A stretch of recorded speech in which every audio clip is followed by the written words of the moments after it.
nekakvi on ukrao, ajmo ovaj. Koliko je vas znalo da ja nosim naočale? Niko ne zna. Ja kažem zašto sad ne vidim, okej? Marko i drugi Marko, samo pazite da slučajno ne taknete platno. Dakle, niti slučajno, to je specijalno platno i ne smije se dirati, jer neće više ništa na njemu biti. Ko tu radi za Sinestar?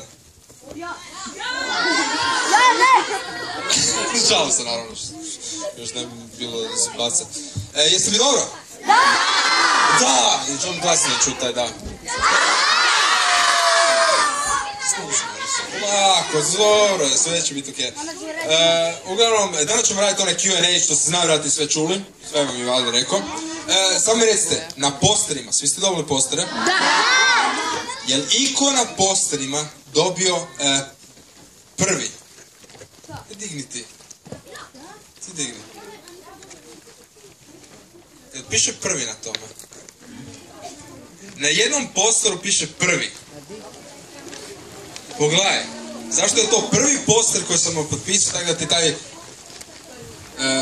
taj ti je poseban. Daj možeš prodati za više novac.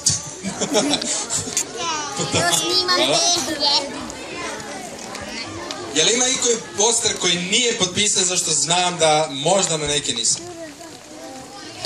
Moje. Svi su potpisani. Onda super, onda možemo čak i krenuti sa svim ovim.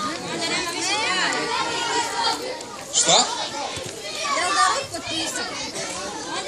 Znači, imamo ove tu dvije ljubke hostese